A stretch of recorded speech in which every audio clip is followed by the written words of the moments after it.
안녕하십니까. 시골이서입니다. 장자께서 말씀하시기를 책은 글로 쓰여졌고 글은 말의 그림자이며 말은 생각의 그림자이다. 이 말은 아무리 훌륭한 내용이 적혀있는 책이라 하더라도 그 책을 쓰신 성인의 말씀을 그대로 다 옮길 수도 없고 또 그것을 다 이해할 수도 없다. 이런 뜻으로 사용하신 말씀입니다. 그런데 오늘 아침 중앙신문을 읽다가 마침 경봉선사께서 82년도 입적하신 이후에 처음으로 경봉선사의 어록을 책으로 담은 책이 발간되었다는 기사를 읽고 경봉선사의 말씀을 한 가지 옮겨볼까 합니다. 경봉선사께서 이런 말씀을 하셨습니다. 30년 전에 마음이 부처라고 생각하였더니 산은 산이요 물은 물이더라. 20년 전에 마음과 부처가 다르다고 생각하였더니 산은 산이 아니고 물은 물이 아니더라. 그런데 지금 부처도 마음도 생각지 않고 밥과 떡을 배불리 먹으니 다시 산은 산이요 물은 물이더라. 이런 말씀을 하셨다고 합니다. 저는 경봉선사의 깊으신 생각을 제대로 이해를 하지 못하기 때문에 이 말씀의 의미를 여기서 풀어낼 능력은 없으나 이 말씀을 우리 어떤 뜻인지 다 같이 한번 생각해 보는 것도 의미가 있지 않을까 생각합니다.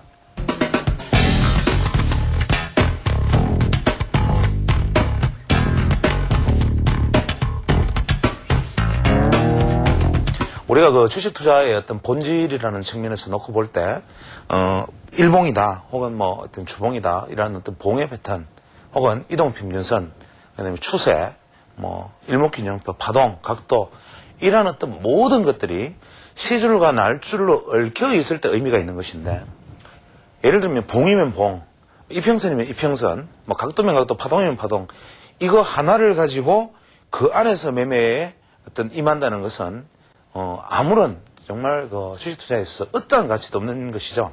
예를 들어서 봉의 패턴 중에서 우리가 천정의 형태를 나타내는 천정봉이다. 혹은 바닥에서 어떤 바닥의 형태를 나타내는 우리가 바닥에 관련된 봉이다 가정을 하죠. 그러면 천정봉의 대표적인 것은 우리가 흔히 많이 알고 있는 이제 행행맨, 이런 행행맨, 우리 이제 목을 매달고 있는 모습이라 그러죠. 행행맨. 혹은 그레이버스라 그러네. 이런 비석형, 이러한 모습들이 천정을 애고하는 모습이다. 혹은 바닥에서는 인버티드 해머, 즉 인버티드 해머, 그냥 해머형, 즉 망치형, 혹은 인버티드 해머형, 이러한 것들이 오히려 바닥의 형태다. 그러면 같은 모양의 봉인데 이때는 천정이고 이때는 바닥이다. 이렇게 되죠. 혹은 같은 모양의 어떤 스타형 도지 패턴의 봉이라 하더라도 바닥에 있으면 상승전환, 고점에 있으면 하락전환이죠. 이러한 것들이 만약에 어떤 치세의 연속선상에 이러한 어떤 봉의 패턴이 나타났다. 우리는 상승 중에 이러한 봉의 패턴이 나타났으니까 이제 하락전환이다. 혹은 시세의 중간에 이러한 어떤 모습의 봉이 나타나니까 행잉맨이다. 매도하자. 혹은 이렇게 시세의 하락 과정 속에서 지금과 같은 어떤 해머형 패턴이 나타났으니까 이제 반전이니까 매수하자. 이것은 아무런 의미도 없는 무의미한, 즉 오히려 알아서 죽는 경우, 차라리 모르면 괜찮은데 알아서 죽는 경우에 속하는 거죠. 이건 극단적인 어떤 단편적인 사례이지만 대표적인 경우에 상승 3법, 하락 3법 이런 경우도 마찬가지겠죠. 이러한 것들이 천장의 패턴과 바닥의 패턴에서는 그 나름대로의 어떤 의미를 부여할 수 있지만 이것이 그 자체가 바닥인지 상승인지 천장인지 뭐인지 추세의 끝인지 혹은 추세의 시작인지를 모르는 상황에서 이 봉 패턴을 논의한다는 자체가 사실은 의미가 없는 것일 수도 있고 우리가 차트에서 나타나는 이 차트를 뜯고서 나타나는 이 푸른 봉과 이러한 어떤 푸른 봉들의 어떤 공포 혹은 여기서 나타나는 어떤 붉은 봉들의 흥분과 한이 이러한 것들에 우리는 목매달고 만약에 시장을 바라본다면 주식 투자에서는 영원히 나는 한 번도 승리를 할 수 없는 그러한 문제가 될 것입니다. 그래서 주식 투자에서 제일 중요한 것은 뭐냐면 내가 지금 어디에 서 있나? 현재 우리 시장의 위치는 어디고, 현재 이 주식은 어떤 위치에 서 있고, 현재 시장의 방향은 어떤 것인가? 심지어는 전체적인 시장에 대해서 이런 이야기도 많이 하죠. 종합주가지수가 무슨 상관이 있나? 내 종목만 가면 되지. 종합주가지수가 아무리 하락해도 내가 좋은 종목을 가지고 있으면 간다. 아무리 종합주가지수가 상승을 해도 나쁜 종목은 떨어진다. 그렇습니까? 시장 전체의 추세가 상승 중일 때는 떨어지는 종목도 되돌아갈 것이고, 시장 전체가 하락 중일 때는 상승하던 종목도 떨어질 테니까, 우리는 현재 시장 전체의 방향성에 대한 인식, 그 다음에 내가 가지고 있는 종목의 추세에 대한 인식, 현재 종목과 내가 서 있는 위치에 대한 어떤 바른 인식이 전제되어야만이 봉도 의미가 있고, 뭐 이평선도 의미가 있고, 파동도 의미가 있고, 이 모든 것이 마찬가지죠. 그래서 우리가 대부분 뭐 추세, 뭐 각도, 파동 이런 부분들은 시장의 위치와 추세와 방향을 알기 위한 것이고, 봉이라는 것은 이러한 추세를 다른 어떠한 것들로서 인식한 다음에 이 추세의 마지막 매매의 급소를 알기 위한 것이 봉이다. 다시 한번 말씀을 드리면, 봉 패턴으로 이것이 추세가 어딘지, 현재 내 시장의 위치가 어딘지를 알 수 있는 길은 전혀 없다. 그러니까 봉의 모습으로 내가 이 주식을 이제는 팔아야 된다, 사야 된다라고 생각하는 자체는 이게 난센스죠.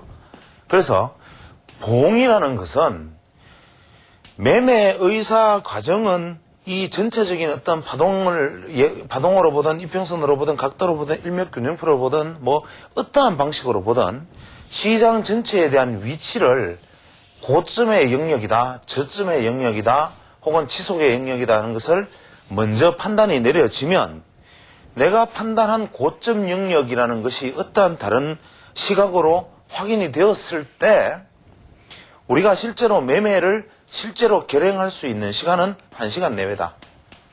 즉 주가가 이렇게 쭉 올라갔을 때 매매를 여기서 매도를 한다, 떨어졌을 때 매수를 한다. 이 시간은 실제로 내게 이 전체 추세 안에서 1시간밖에 없다. 그래서 우리가 주식 투자의 본질은 뭐냐면, 어떻게 사게 사느냐가 주식 투자의 본질이 아니라 주식 투자의 급소는 어떻게 매도하느냐에 달려있는 것이다. 주식 투자라는 것은 언제 어떻게 얼마에 사느냐가 중요한 것이 아니라 언제 어떨 때 매도의 결정을 내리는가라는 고독한 결단이 바로 주식 투자의 본질이다. 즉 주식 투자의 본질은 매도를 위한 어떤 고독한 투쟁이 바로 주식 투자죠. 이 매도에 대한 의사결정이 내려지지 않는 사람은 어떠한 종목에 대한 매수를 한다 하더라도 이것은 무의미한 것이기 때문에, 사실 주식 투자는 매도를 위한 투쟁, 혹은 매도를 위한 어떤 고독한 나만의 어떤 결단, 이런 것이 바로 주식 투자에서 바로 본질에 해당되겠죠. 그래서 이러한 추세상의 어떤 판단 속에서 매도의 어떤 시점과 급소를 파악해낼 때 이 타이밍, 바로 이것이 봉으로서 알려지는 것이기 때문에 이 앞에 있는 추세를, 봉과 매치된 추세를 알 수 있는 가장 적합한 방법을 먼저 소개를 드리면, 사실은 봉 패턴을 우리가 활용할 때 가장 이상적인 추세 확인 방법은 채널 기법입니다. 어떤 추세적 움직임 속에서는 예를 들어서 파동론으로 바라보는 시장, 어떤 그 외의 일목균형표로 바라보는 시장, 어떤 이러한 추세적 흐름 속에서는 봉 패턴의 활용도가 상당히 떨어지지만, 이러한 어떤 채널 기법의 활용 속에서는 우리는 봉 패턴의 유용성이 상당히 높아진다는 점을 한번 생각해 보아야 되는데, 제가 일전에 이런 말씀을 드린 적이 있죠. 우리가 주식 투자는 트랩과 페일리어, 이것의 조합일 뿐이다. 즉 주식 투자는 어떤 채널 속에서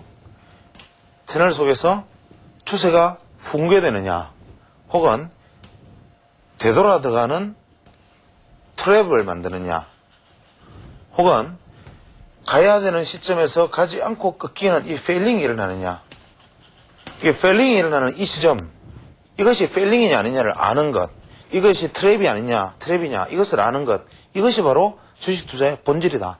만약에 이것이 트랩이라면 돌파고 트랩이 아니라면 추세 하락이니, 이것이 트랩과 페일리어의 원리, 이 두 가지가 사실 주식 투자의 본질이고, 모든 주식은 우리가 파동으로 하던 얘기든 뭐 어떠한 각도로 하던 얘기든 다 한 가지 얘기로 귀결이 될 수 있는데, 예를 들어서 채널이라는 것은 여러분들이 주식 투자할 때 가장 많이 사용될 수 있는, 혹은 가장 안전하게 활용할 수 있는, 또 가장 유용하고 정확하게 활용할 수 있는 기법 중에 하나가 바로 이 채널 기법입니다. 예를 들어서 우리는 어떠한 종목이 이렇게 움직인다, 이렇게 가정을 하면 우리는 이것을 상승 추세에서는 이 저점과 저점을 연결한 추세선을 긋고, 이것과 대칭된 평행선으로서 채널을 만들어서 이 채널을 무너뜨리면 상태가 나쁘고 이 채널을 돌파하면 상태가 좋다, 뭐 이런 관점, 혹은 이 안에서 이렇게 움직이는 것이 바로 주식 투자의 어떤 상승분이고, 이 안에서도 상승은 이렇게 이루어질 것이다. 예를 들어서 이러한 상승 채널이 만들어졌다면 큰 폭의 파동이 한 번, 두 번, 세 번 만들어지면 무너질 것이라는 예측. 이것은 우리가 파동론에서는 1파, 2파, 3파, 1, 2, 3, 4, 5가 될 것이고, 사케다 이론으로는 1봉, 2봉, 3봉이라는 3존 천장이 될 것이고, 뭐 이러한 것은 결국 다 똑같은 이야기다. 그래서 어떠한 것을 파동을 놓고 봐도 어떻게 보든 간에 주식 투자는 결국 이러한 채널의 싸움이다.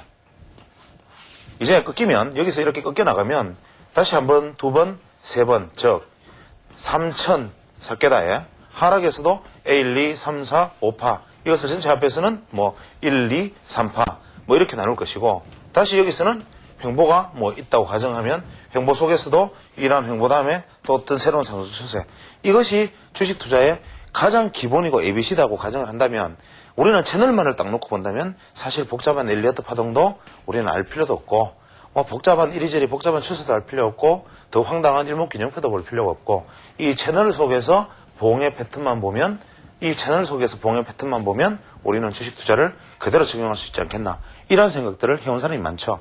이건 엘리어트도 역시 이렇게 얘기했고, 사실은 막 가장 기본적인 주식 투자의 어떤 ABC라고 할 수 있는데, 이 채널의 형성은 어떻게 되느냐를 먼저 잠깐 살펴보면, 뭐 채널 속에서는 여러 가지 뭐 이론이 있을 수 있습니다. 예를 들어서 이러한 어떤 상승 채널이 존재한다고 가정을 하면, 이 상승 채널에서 우리가 이제 주식의 어떤 목표치를 산정을 한다고 가정을 하면, 뭐 이러한 방법이 있을 수 있죠. 한 번, 두 번, 세 번의 상승이 이렇게 있을 수 있다라고 가정을 하면, 이것을 주가의 목표치를 해석하는 방법이 여러 가지가 있습니다. 예를 들어서 뭐 신의철 같은 사람들의 이야기는 이런 것을 뭐 동치법이라는 표현을 쓰는데, 동치법은 뭐냐면, 여기서 이까지 간 이 상승은 또 여기서 이까지 간 이 상승과 같고, 여기서 1과 2가 상승폭이 같다면 반드시 3의 상승폭은 같더라. 이 상승폭은 같더라.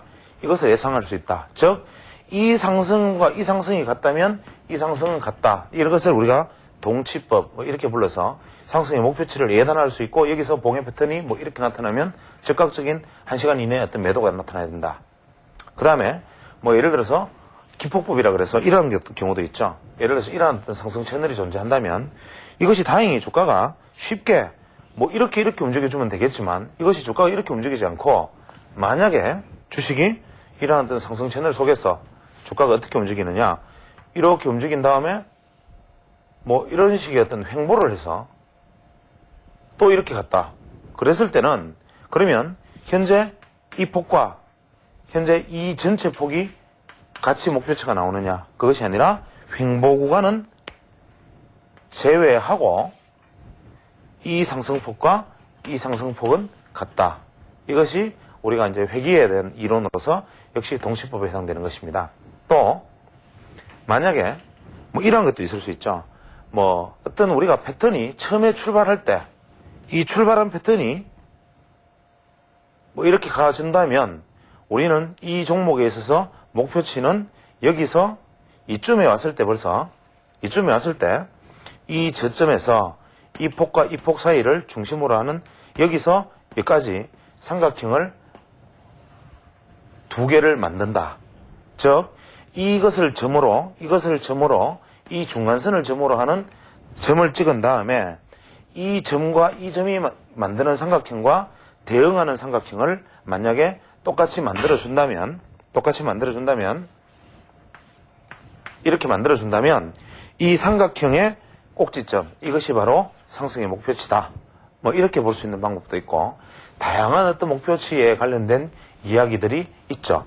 또 예를 들어서 뭐 주가가 1단, 2단, 3단 상승을 하는 것이 우리가 주가의 본질이라면 1, 2, 3, 4, 5 파동이 있다면 사실은 우리가 만약에 우리가 뭐 기자몰이 이야기를 빌면 반드시 주가는 연장 파동이 있으니까 5단 파동까지 1, 2, 3, 4, 5, 5개의 상승까지 이루어질 수 있는데, 이것은 1단 상승, 2단 상승, 3단 상승 이후에 만약에 네 번째 파동이 이 파동의 고점을 넘어선 파동이 나타난다면 반드시 다섯 번째 파동은 한 번 더 고점이 존재한다. 그래서 실제로 만약에 기자몰이의 9단 도비 이론을 빈다면,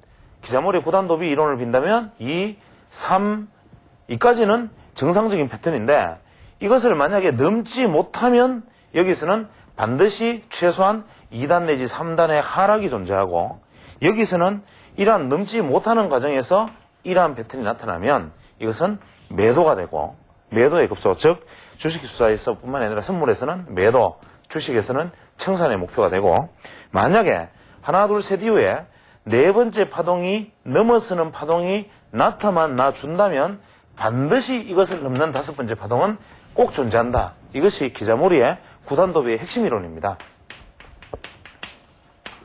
예전에는 이러한 얘기들을 기자몰이 9단 도비 얘기할 때도 하지 않고 넘어갔죠. 이유는 이러한 것들은 속된 말로 이게 양아치식 주식 기법이기 때문에, 우리가 사실 주식시장을 바라보고 시장을 대응하고 혹은 주식을 바라보는 눈이라는 것은 정석적으로 크게 시야를 넓혀서 세상을 바라보는 눈이 되어야 되는데, 이 안에서 이러한 사소한 기법과 관련된 1단, 2단, 3단 상승 이후에 4단을 넘어서지 못하면 하락한다. 4단 상승이 나타나서 이것보다 높아지는 4단 상승만 나타난다면 5단 상승이 나타나니까 이거는 반드시 매수의 급소다. 이런 식의 우리의 속으로 이 양아치식 이야기들은 가능하면 이제 피하고 넘어가는 것이 원칙이지만, 이제 사실 어떻게 생각하면 양아치 투자 전략에 해당하는 봉 패턴의 이야기를 하기 위해서는 어쩔 수 없이 이런 얘기를 하고 넘어가는 거죠. 그래서 이런 다양한 개념들을 머릿속에 넣고 그 개념 속에서 우리가 이제 봉을 적용시켜 나가야 되는데, 앞서서 채널로 다시 돌아가 보면 우리가 이제 채널을 볼 때 주식을 예측하는 방법이 아주 다양하게 이렇게 존재할 수 있을 것입니다. 이런 상승 채널을 이제 많이 그려놓았다고 가정을 하죠. 자, 이러한 개념성을 한번 생각해 봅니다. 주식이 한 포인트, 두 포인트를 넘어서 이 상승 상단에 접선 교접을 하면, 즉 우리가 채널 기법에서 교접을 할 경우에는 이 교접 상태에서 돌파해서 주가가 새로운 채널을 만들 확률이 약 한 70% 가까이 된다. 또 주가가 상승한 다음에 횡보를 하면 주가가 상승을 해서 이렇게 오는 것이 아니라 횡보를 하면 상단선을 향한 새로운 상승이 있을 확률이 90%다. 이런 얘기를 하죠. 그래서 이때 상단선을 향한 이것의 2배가 되는 배폭이 되는 수가 있다. 이런 얘기를 많이들 합니다. 그 다음에 만약에 주가가 1단, 2단, 3단을 상승한 다음에 이것을 하회하면 이것은 이러한 형태로 움직이기가 쉽고, 여기서는 우리가 매도의 급소다. 이런 것을 우리가 매달리는 주가 이런 표현을 씁니다만은, 이때 가장 중요한 것은 뭐냐면 1단, 2단에 벗어난다면 이것은 되돌아가는 트랩이 될 수가 있고, 이 되돌아가는 트랩은 이 고점을 돌파하는 파동으로 나타난다. 즉 다시 한번 정리를 하면, 이것이 벗어나서 되돌아만 들어간다면 이것의 목표치는 이것을 벗어나는 상승으로 나타나게 된다. 이것이 바로 트랩에 해당되겠죠. 그러나 우리가 정말 추세에 대한 큰 눈이 필요한 것은 이것이 하나, 둘, 세 번째에 벗어나면 여기서는 되돌아가서 급등을 해서 넘어가면 다섯 번째는 더 크게 나온다. 이것이 바로 기자몰이 이론이죠. 단 이것이 만약 넘어서지 못하고 되돌려 걸려서 밑으로 향하기만 하면 이때부터는 급락이 이어질 가능성이 높다. 이러한 얘기들을 우리는 여기서 할 수 있습니다. 또 상승 추세에서 이렇게 가서 만약에 하단에 교접을 하면 50%의 확률로 이 고점을 도달하는 파동이 나타나든지, 즉 이런 경우에는 이러한 페일링의 파동은 나타나지 않는다는 거죠. 즉 하단선 접선을 할 경우에는 반드시 고가선을 향하는 상승이 나오든지, 아니면 이 이후에는 반드시 급락의 형태로 주가가 하락하게 된다. 이러한 얘기를 우리가 상승 채널에서는 보통 이야기를 하고 있습니다. 만약에 이것을 우리가 하락으로 채널을 만약에 바꿔서 생각한다면 하락의 경우에는 모습이 좀 틀리는 모습으로 나타나죠. 예를 들어서 우리가 하락 추세가 만약에 주가가 채널이 이제 이러한 어떤 하락 채널이 만약에 존재한다고 가정을 한다면, 우리가 하락 채널은 한 번, 두 번 이렇게 내려오는데, 만약에 하락 채널은 이 하락 채널을 벗어나면 이 벗어난 하락 채널은 급락으로 가지 않는다. 반드시 중요한 것은 하락 채널에서 하락 채널의 하단선을 붕괴한 주가는 최소 횡보를 하거나 반등을 할 가능성이 큰 매수의 지점이다. 특히 앞에 하락의 골이 두 개가 형성된 세 번째라면 이것은 주가의 추세 바닥일 가능성이 높고, 이것은 트랩으로서 돌파를 해서 새로운 추세를 만들어낼 수 있는 반전의 이탈이다. 그래서 하락 추세에서, 예를 들어서 상승 추세에서 주가의 고가선 돌파는 이것이 되돌아 들어올 수도 있고, 되돌아 들어오지 않는다면 지지 후 급등으로 가버리지만 결정적인 차이는 상승 추세에서 상단선을 돌파하면 디뎠을 경우에는 급등으로 가고 떨어지면 다시 하향을 하겠지만, 하단 추세에서 하단선을 이탈하면 이것은 매수의 지점이다. 최악의 경우에도 여기서는 횡보를 하고 횡보 이후에 다시 떨어지는 한이 있더라도 더 이상 급락으로 연결되는 경우는 없다. 여기서 급락하지 않는데, 인간의 심리상, 인간의 공포심은 이것이 하단선을 이탈할 때가 가장 극도의 공포에 질려있는 지점입니다. 여러분들이 집에서 차트를 하락하는 장기 추세에서 이 차트를 만약에 이 채널을 그어보면 대부분 내가 푸른색 깊은 푸른색의 바닥 같은 이런 색깔 속에서 가장 큰 공포심을 느끼는 때는 언제냐면 바로 이때죠.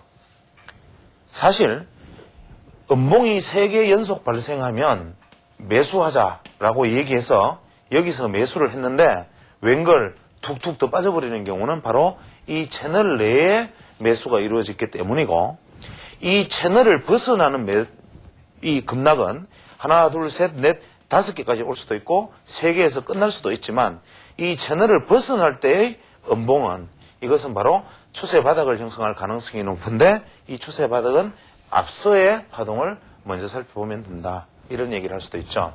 또 하락 추세에서 만약에 이러한 어떤 하락의 채널이 있는데 주가가 이렇게 떨어지다가 하단선을 접선을 하면, 즉 하단 교접을 하면 자, 이때 제가 어떻게 했습니까? 라고 질문하면 이렇게 했죠. 아까 상승 채널을 우리가 생각한다면 주가가 상승 상단을 향해서 반전을 하거나 급락으로 갈 가능성이 크다. 이렇게 생각을 하시겠지만 이건 역시 이 경우에 급락은 없다. 즉 만약에 상승이 하단선을 교접을 하면 빠지면 반드시 되돌아가게 되기 때문에 하단선을 떨어져서 하락을 한 경우에는 하락 각도가 크지 않고, 하락 각도가 절대로 바로 크게 나타나는 법이 없고, 이것이 크게 떨어지려면 교접을 해서 빠졌다 하더라도 되돌려서 들어서 급하게 빠지지 절대로 이 안에서 빠지는 법은 없다. 즉 하단 교접의 경우에 급락은 없고 이것이 상단선을 향한 반전의 가능성이 오히려 높다. 이렇게 얘기할 수 있죠. 또 이런 경우에 만약에 채널 속에서 주가가 하락을 하다가 상단선을 교접을 하면 이 경우에는 어떻게 됩니까? 급락의 가능성이 존재를 하고 상단선 교접의 경우에는 급락의 가능성이 존재를 하고 그만큼 같은 확률로 상단선 돌파 후 반전의 가능성도 존재한다. 또 상승과 똑같은 개념으로 바라보았을 때 주가가 하락하다가 횡보를 해서 상단선에 만나면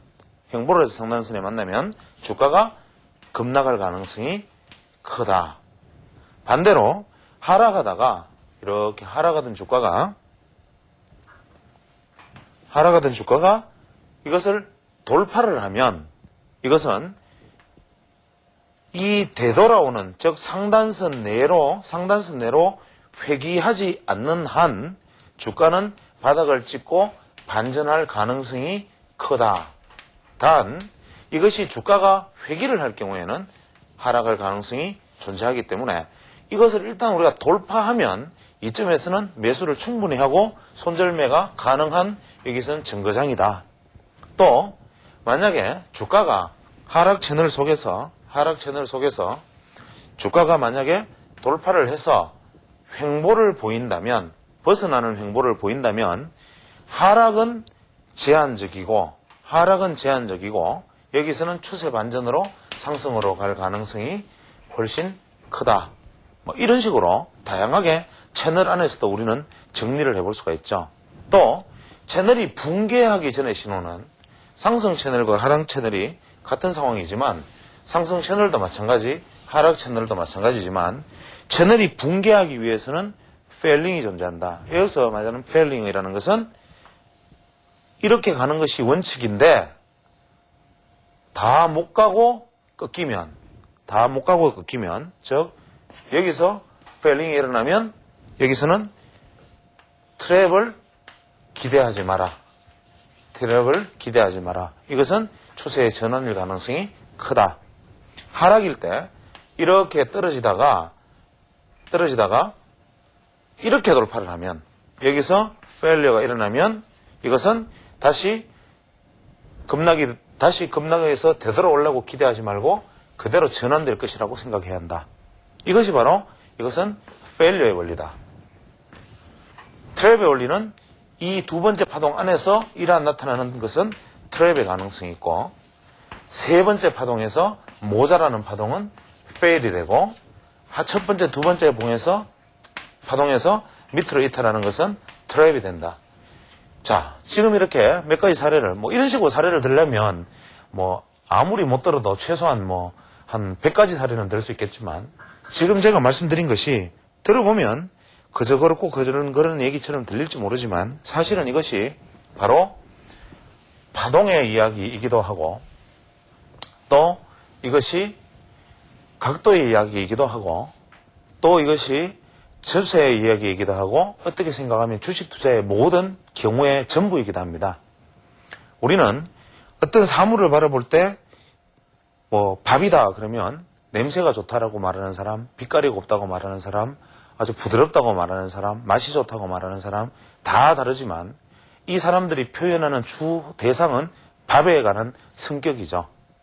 즉 밥이다 그러면 밥이 있고 김이 모락모락 나고 있으면 이 그릇에 담긴 밥에 대한 성격을 말하는 사람은 빛깔이 곱고 밥이 아주 찰지고 기름져 보이고 아주 부드럽고 냄새가 좋다. 어떤 사람은 색깔이 좋고 밥알이 곱다. 이 표현들이 다 다르지만 이 모든 것의 본질은 바로 여기 놓여 있는 밥을 말하는 것이기 때문에 제가 방금 말씀드린 어떤 채널들 이러한 것들에 관련된 이야기들이 파동과 다르지 않고 각도와 다르지 않고 추세와 다르지 않고 어떠한 것과도 다르지 않다라는 것을 우리는 관통을 해서 생각을 해야 된다는 거죠.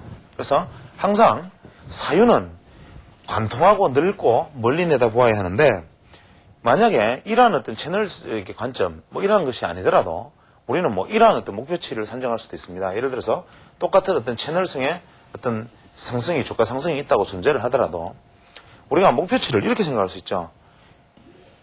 1파동보다 2파동이 짧으면 3파동은 더 짧다. 우리 생각에는 얼른 생각하면 1파동의 길이보다 2파동이 짧으면 3파동이 길 것처럼 생각이 되지만 실제로 기자물의 이야기를 들어보면 1파동이 길고 2파동이 1파동보다 짧다면 3파동은 더 짧게 나오고 더 문제는 이러한 형태의 파동이 나타났을 때는 급락으로 이어져서 이 파동 전체의 상승폭을 전체를 조정하는 조정파동이 나타난다. 이런 얘기를 하죠. 또 만약에 파동이 1파동보다 2파동이 길면 3파동은 1파동과 비슷하거나 크다. 이런 얘기를 하고 세 번째 봉은 이때의 조정은 두 번째 상승파동의 50%를 조정한다. 이런 얘기를 또 기자물은 합니다. 이 이야기를 얼핏 들어보면 또 뭔가 참신한 이론인 것 같고 이건 멋진 이론인 것처럼 보이고 또 이럴 때는 이것이 완만하게 이루어진다. 이런 얘기를 하면 굉장히 대단히 참신한 것처럼 보이지만 사실 우리가 파동으로 생각해보든 각도로 생각해보든 어떻게 보면 당연지사죠. 왜냐하면 1파동이 제일 긴 파동이었으면 3파동이 최소한 가장 짧은 파동일 수는 없다는 엘리어트의 절대불변의 법칙을 생각한다면 3파동이 1파동보다 만약에 더 짧다면 1파동에서 연장이 일어났고 3파동이 이것보다 더 짧다면 만약에 5파동이 이것보다 더 길게 나타나면 어떻게 됩니까? 파동의 불변의 법칙을 위배시키는 거다. 그럼 엘리어트 파동의 입장에 놓고 보면 5파동이 2파동보다 더 짧아야 되는 것은 당연지사다. 그렇게 되죠. 그리고 다만 참신한 것은 이렇게 일어난 조정은 이 조정폭이 이 전체를 조정하는 급락으로 이어진다인데 이건 역시 1파동의 연장파동이 나타날 경우에는 파동이 전체를 조정한다는 콜린스의 모디파이드 엘리어트 웨이브라는 책의 모디파이드 엘리어트 이론에 따르면 그것은 또 당연한 것이다. 결국 이것은 이야기를 이렇게 하나 저렇게 하나 모든 것이 같은 이야기가 되고 이건 역시도 1파동보다 3파동이 길면 3파동이 가장 긴 파동이고 보통 5파동은 3파동과 같거나 오히려 여기서 연장이 일어날 수 있으니까 이것이 같거나 길다. 당연한 얘기가 되고 이건 정상파동이기 때문에 조정도 만약에 이것이 상승 추세라면 상승 1파동에 대한 조정이 50% 또 조정 반등 이렇게 일어날 수 있으니까 결국 같은 이야기인데 다만 사토시 니치로를 여기다 다시 한번 끼워 넣어서 이 사람의 얘기를 다시 놓고 생각해 본다면 여기서 우리가 봉 패턴에서 활용할 수 있는 가장 그럴듯한 한 가지 이야기를 우리는 여기서 만나게 됩니다. 우리가 봉 패턴이라는 것의 활용도는 제가 말씀드렸다시피 봉 패턴이라는 것은 천정과 바닥을 인식하는 데 사용하는 것이다. 봉은 천정과 바닥을 아는 것 이외에는 봉을 볼 필요도 없고 봉이라는 것의 색깔을 알 필요도 없고 우리는 투구장의 소가 아니기 때문에 빨간색 파란색 신경 쓸 것도 없다. 이런 말씀을 드렸죠. 그러면 천정과 바닥의 형태는 어떻게 구성되는가라는 것은 우리가 흔히 알겠지만 사실 사케다 같은 사람은 뭐라고 얘기했냐면 이것을 창형 천장, 창형 천장 혹은 원형 천정 그 다음에 삼창 천장 이창 천장 이런 얘기를 합니다. 이 창형이라는 것이 이제 우리가 예를 들면 뾰족한 이런 파동을 이야기하는 것이니까 이것을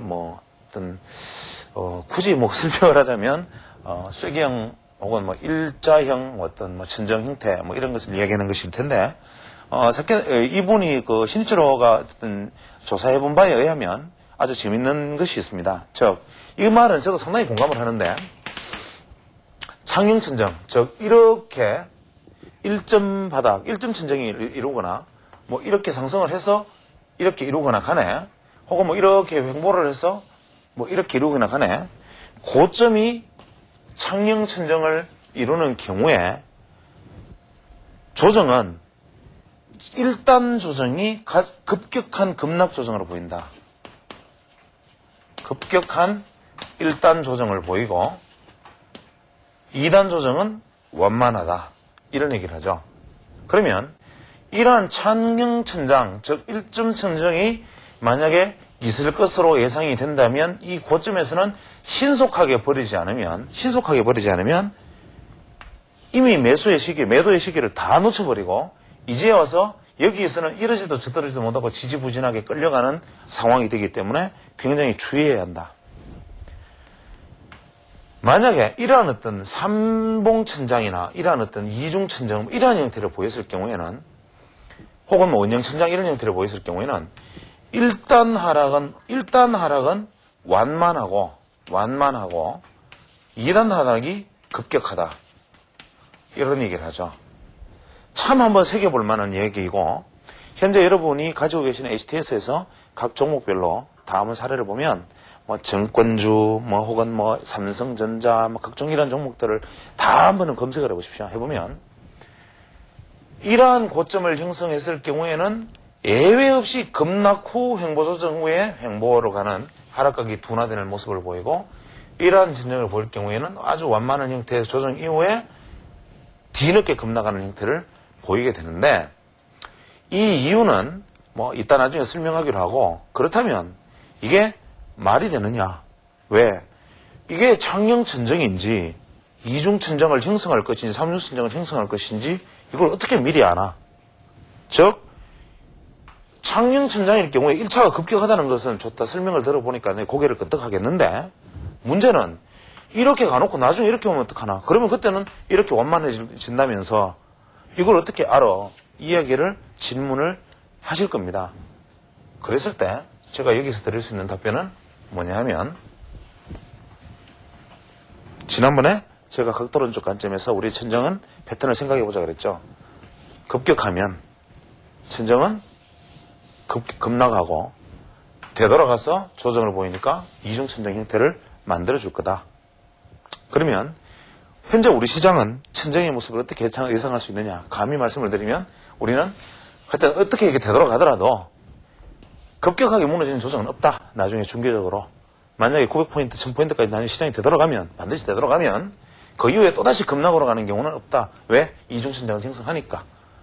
이때는 어떻게 가느냐? 조정이 완만하게 갈 것이고, 더 길게 조정이 갈 거라면 완만하게 가다가 이렇게 떨어지는 조정은 있을 수 있어도 바로 그 조정은 없으니, 현재 이 시점에서 우리가 주식을 가지고 있는 사람들은 크게 이후에는 아직 두려워할 필요가 없다. 이런 얘기 될 수 있겠죠. 또 만약에 각도의 관점에서 우리가 정상적인 조정을 보였으면, 정상적인 어떤 주가를 만약에 보이고 있으면 세계 상승 이후에 조정은 이 안에서 이루어지고 이렇게 가니까 삼중천장 역시 마찬가지. 다만 나쁜 것은 각도가 느슨할 때 이렇게 갔을 때 급락해 버린다는 거죠. 그래서 각도론적 관점에서 놓고 생각을 해봐도 창녕천장은 급락한다는 말이 바로 맞다는 얘기죠. 바로 이것이 정답이고, 그러면 제가 지금까지 각도론에서 말씀했던 천장을 예상할 수 있는 것은 뭡니까? 천장 패턴은 우리가 상승의 각도를 보면 천장의 형태가 어떻게 될 것인지를 마음의 준비를 할 수가 있고, 그랬을 때 상승의 모습이 이제 마지막 상승의 모습이 이렇게 나왔을 때 우리는 여기서 찾아보고 있으면 됩니다. 뭐를 찾아보느냐? 천장봉의 형태가 언제 나타나는가? 즉 이것을 우리가 프랙티컬하게 실전으로 한번 도입을 해보죠. 뭐 극단적인 경우에 어떠한 종목이 이렇게 지금 움직이고 있는데 딱 돌파해 나갑니다. 돌파해 나가면 여기서 매수를 하면 어떻게 됩니까? 그것은 망하는 지름길이다. 이유는 이러한 상승에서는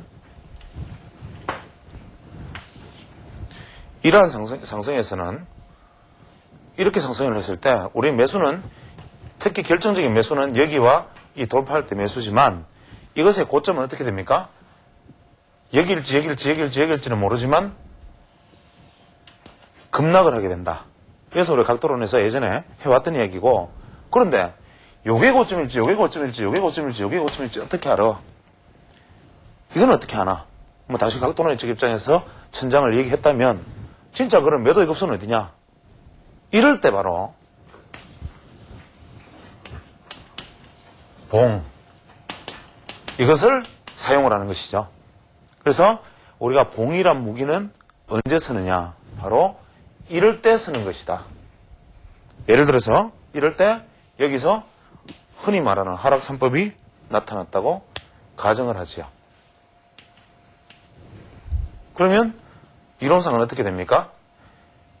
쭉 음봉 이후에 이제 양봉이 쭉 나타나다가 음봉이 나타나고 다시 양봉이 안에서 조정을 하고 또 다시 음봉이 만들어졌다. 그 다음에 하락 3법으로 하락한다. 이러한 어떤 하락 3법의 패턴, 크게 신뢰할 수는 없지만, 혹은 이렇게 주가가 상승한 이후에 여기서 연결되는 고가가 똑같은 양봉이 나오면서 꼬리가 길다. 이는 봉 패턴에서 제가 긴 꼬리봉에 대한 말씀을 지난 시간에 드렸죠. 예를 들어서 긴 꼬리봉은 앞에서 이러한 형태는 긴 양봉으로 나타났을 테니 긴 양봉으로 주가가 상승을 했다. 뭐 어떻게 중간중간에 뭐 이런 모습이 있겠지만 상승을 했는데 또 어느 날 보니까 이런 모습이 나타났다. 하루 더 보니까 또 이러한 모습이 나타났다. 자, 이럴 때 봉 패턴은 저점 매수 세력이 존재하므로 조만간 더 급등할 것이다가 아니고 이럴 때는 거의 75% 이상의 확률로 급락하고 이것은 고점의 패턴이다. 이것이 바로 제가 긴 꼬리봉이라는 설명으로 지난 시간에 말씀을 드렸던 거죠. 그래서 이럴 때 이거 혹은 이렇게 양봉이 나타났을 때 이 양봉 이후에 갭성 스타가 나타나고 다시 하락하는 갭 하락하는 모습을 보였을 때 이브닝 스타가 나타났다. 여기서 이제는 고점이다. 여기서 사용되는 무기가 봉이다 이거죠. 그래서 우리가 봉이라는 것은 이렇게 활용할 수 있는 것이다 라는 점에서 우리는 이제 주식 투자에 있어서 어떠한 무기를 언제 쓰는가라는 관점으로 시장을 보는 것이지 봉이면 봉, 뭐 패턴이면 패턴 이것이 시장을 좌우하는 모든 것은 아니다. 뭐 이런 생각들을 할 수가 있죠. 예를 들어서 뭐 이런 경우는 이제 우리가 뭐 천정의 바닥의 어떤 형태에서 말씀을 드릴 수 있겠지만 반대로 뭐 이러한 경우에도 봉을 적용할 수가 있겠죠. 예를 들어서 주식이 뭐 이런 식의 이제 하락을 보였고 이제 주식이 반전을 한다고 가정을 하죠. 뭐 이런 식의 반전을 한다고 가정을 합니다. 이것이 뭐 일종의 관문 이론, 즉 게이트 이론인데 우리가 보통 여기서 이제 아직 이건 나와 있지 않다고 생각을 하죠. 나와 있지 않다고 생각을 하면 자, 이 덕목이 우리가 이제 반전을 한다고 생각을 합니다. 반전을 한다고 생각하면 우리 머릿속에는 벌써 머릿속에 이렇게 되어 있습니다.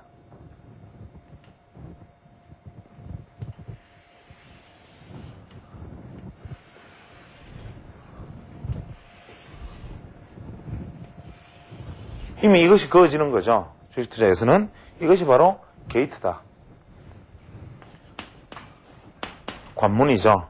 그래서 우리가 대부분의 투자자들은 뭐 스윙 트레이더면 매도, 뭐 돌파하면 매수해서 또 뭐 이렇게 하는 어떤 여러 가지 전략을 세울 수가 있는데 뭐 우리가 각도론적 입장에서는 이렇게 볼 수 있겠죠.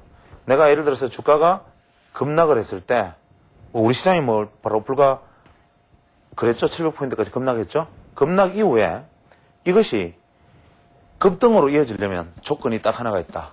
뭐냐? 첫째, 각이 날카로워야 된다.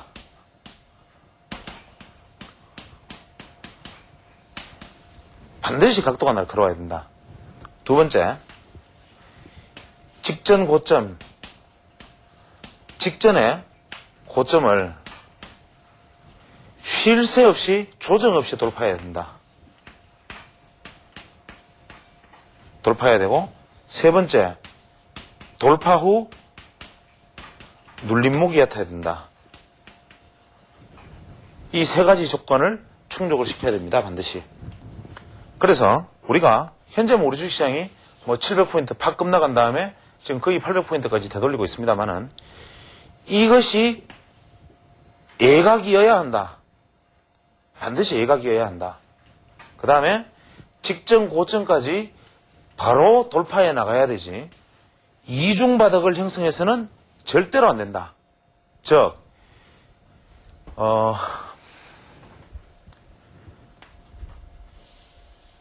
급나간 종목이 추세 전환을 위해서는 이중바닥을 형성해서는 어렵다는 얘기입니다. 무슨 얘기냐면 급나간 종목이 추세 전환을 하기 위해서는 반드시 예각이라는 조건 하나 충족하더라도 눌림이 깊어서 이중바닥을 형성하면 이 세력을 벗어나는 데 걸리는 시간이 이만큼의 시간이 걸려서 결국은 지지부진하게 떨어지든지 돌파하는 데 시간이 오래 걸리고 이중바닥을 형성하지 않고 눌림이 얕아서 바로 직선으로 돌파해서 고점까지 가야 하고 돌파 이후의 눌림목도 위에서 형성이 되어야 추세가 강추세로 전환된다. 이것은 현재 우리 시장에서도 상당히 의미심장하게 시사하는 바가 크지만, 이러한 어떤 각도론적 관점이 우리가 대응을 해서 그러면 이게 떨어졌습니다. 각도론적으로 자, 애각이 나왔다. 돌파를 했는데 여기서 이렇게 나아갈 때 봉 패턴 활용해야 됩니다. 어떻게 활용하느냐? 가장 아이디어란 것은 갭이죠. 관문 돌파에서 가장 중요한 봉 패턴은 갭이고, 두 번째 관문 돌파에서 가장 중요한 패턴은 마루보즈 양봉으로 돌파를 해야 되고, 가장 나쁜 패턴은 뭐냐면 윗꼬리를 단 양봉입니다. 이것은 윗꼬리를 단 봉이 나타나면 매도 압력을 강하게 받고 있으니까 눌림목이 나타날 것을 예상할 수 있고, 마루보즈 양봉은 일단은 그 다음날의 조정을 예상할 수 있지만 최소한 돌파 후의 조정을 생각할 수 있고, 갭성 돌파는 바로 다음 게이트를 향해서 돌진하는 돌진형 갭이 될 수 있다. 그래서 우리가 같은 갭이 나타난다 하더라도 갭이 여기서 나타나는 것은 커먼 갭 의미가 없고, 여기서 나타나는 갭은 우리가 돌파 갭, 브레이크웨이 돌파 갭이 되고, 만약에 이점에서 이렇게 나타나면 성골 반전이 되겠지만, 어떠한 형태로든지 이렇게 나타났을 때 가장 중요한 것은 결정적으로 여기를 되돌릴 때 이 지점에서 우리는 이것이 고가를 돌파할 수 있느냐 없느냐를 알 수 있는 가장 확실한 방법은 뭐냐면 봉 패턴 더하기 거래량이다. 이 두 개를 보면 우리가 주가가 이렇게 가다가 타격이 도달했을 때 이것을 돌파해서 새로운 시세가 있느냐 아니면 아니냐를 알 수 있는 것은 바로 봉 패턴과 거래량인데, 이러한 부분들은 이제 시간 관계상 제가 다음 시간으로 넘겨서 다시 이야기를 하도록 하겠습니다.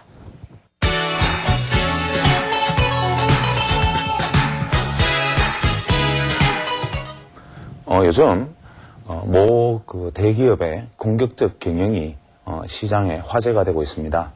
이 그룹은 대부분의 기업들이 아직 불확실성으로 인해서 대부분 투자를 축소하고 아직 눈치만 보고 있는 상황에서 상당히 공격적인 투자를 하는 것뿐만 아니라 얼마 전에는 다른 모든 기업들이 참여하는 공기업의 인수 문제에 아주 전격적인 작전에 가까운 전략을 펴므로써 거대 공기업 하나를 실질적으로 좌지우지할 수 있는 지분을 확보하였습니다. 그런데 이 대기업의 지분 확보 문제에 대해서 정부 당국자 입장은 처음에는 절대로 좌시하지 않겠다. 지금 당장 지분을 축소하지 않으면 앞으로 반드시 이상의 불이익을 안기겠다라는 대대적 공언이 있었고, 그로부터 한 달여가 지난 지금은 그 기업이 경영권에 관심을 두지만 않는다면 그 기업의 지분 확대 문제를 문제 삼지 않고 이해하겠다. 또 지분을 스와핑을 한다든지 현재 확보된 지분을 줄인다는 것은 현실적으로 세금 문제와 여러 가지 문제가 있기 때문에 불가능할 것으로 보이고, 이제는 어쩔 수 없는 것이 아니냐라는 상반되는 입장을 표명하였습니다. 이럴 때 우리 시장 참여자들의 입장에서는 참 혼란스러운 마음일 것입니다. 이 공기업의 운명은 어떻게 될 것이며 이 공기업을 인수한 기업의 운명은 어떻게 될 것인가를 두고 열심히 주판화를 튕기던 시장 참여자들은 지금 다시 새로운 계산을 하느라 바쁠 것입니다. 그때 한 가지 재미있는 것은 그 당시에 그 대기업이 공기업 인수에 전격적으로 성공하였을 때 주변에 거의 대부분의 어떤 시장의 분석가들은 아마 실질적으로 이 기업이 이 공기업의 운영권을 나중에 최종적으로 장악하게 될 것이고, 지금 아무리 시장이 소문이 무성하다 하더라도 이것을 지분을 다시 줄이는 것은 어렵지 않겠는가. 즉, 이 기업의 공기업 인수 문제에 대해서 기정사실화하는 분석들을 내놓았으나 정부의 입장은 그것과는 완전히 반대되는 입장이었습니다. 그런데 한 달이 지난 지금 그 분석가들의 예상이 옳았고, 역시 정부의 대응은 다분히 감각적이고 일과성이며 즉흥적 대응이었다는 점을 다시 한번 확인시켜주고 있습니다. 이것은 지난주 말씀드렸다시피 우리가 하이닉스 문제에 대한 당국자의 대처 방식에 있어서 심각한 문제점을 지적하였듯이 또다시 하이닉스에 이어서 또 이 기업의 공기업 인수 문제에 대해서도 특별한 뚜렷한 이유도 없이 특별한 근거에 대한 설명도 없이 아무런 시장 환경의 변화나 또 그렇게 해야만 할 이유도 없는 상황에서 바로 손바닥 뒤집기처럼 입장이 바뀌는 것을 보면 과연 이것이 정말 정권 말기의 현상인지 아니면 우리나라에서 대기업이 차지하는 위치를 다시 한번 확인시켜 준 것인지 아니면 어쩌면 이것이 원래 예정된 프로그램인지조차도 우리는 알 길이 없습니다. 그러나 한 가지 분명한 것은 현재까지 우리 주식시장 혹은 경제 이 모든 것들이 코리아 프리미엄 즉 한국이기 때문에 저평가 받아와야 됐고 한국이기 때문에 할인되어야 했던 혹은 한국에서 기업을 하고 있기 때문에 또 저평가 받고 한국인이기 때문에 당해야 됐던 불이익의 거의 모든 부분들은 사실은 남북 분단으로 인한 대치 상황이 아니라 바로 우리가 가지고 있는 사회적 조직의 불건전성과 일관성 없는 어떤 정책들에 관련된 부분들이 아니었나 생각합니다. 만약에 이러한 어떤 개혁의 어떤 결과가 만약에 일어나다면 앞으로도 우리 시장에 있어서 혹은 우리 경제에 있어서 우리 정책에 있어서 어떤 일관성에 대한 기대나 혹은 정부 정책에 대한 신뢰는 다시 땅바닥에 떨어질 것이고 모든 경제 주체와 투자자들도 이제는 과연 또 이 사람이 하는 말의 이면은 어떤 의미가 있나 신문 기사에 실린 내용의 행간의 의미는 어떡한가 과거 독재 시절에 우리는 어떤 신문 기사를 볼 때마다 그 신문 기사에 실려있는 내용보다는 그 기사가 말하고자 하는 행간의 의미를 읽는 데 익숙해져 왔던 우리들이 이제는 정책의 방향, 정책 당국자의 말조차 이 이면의 생각과 행간의 의미를 읽어야 하는 시대로 다시 역행해버린 게 아닌 것인가 하는 생각을 하게 됩니다. 따라서 앞으로 우리가 겪어야만 할 많은 중대한 고비들이 산처럼 누적되어 있을 것입니다. 아직 해결되지 있지 않은 현대투신의 문제도 그렇고 또 아직까지도 명백하게 정리되지 않은 대우자동차의 문제 혹은 서울은행을 비롯한 일부 부실기업들의 부실은행들의 통폐합 문제 또 하이닉스 반도체의 문제 이런 또 공기업의 민영화 문제 이렇게 산적한 문제들에 대해서 우리는 일관성 있는 목소리를 듣고 싶으며 앞으로도 일관성 있는 긴 멀리 내다보는 긴 안목의 이야기를 듣고 싶으며 이러한 것들이 어느 날 갑자기 자고 일어나서 방향과 목소리와 생각이 바뀌는 것은 두 번 다시 경험하고 싶지 않다는 것이 투자자의 한 사람으로서의 솔직한 생각입니다. 앞으로도 우리 정책 당국자, 즉 우리 모든 시민과 서민을 이끌어가는 리더적 위치에 있는 사람들의 은행이나 말은 더 신중하여야 하며 이러한 점에 있어서 앞으로는 두 번 다시 같은 일이 재발되지 않기를 바라는 마음 간절합니다. 감사합니다.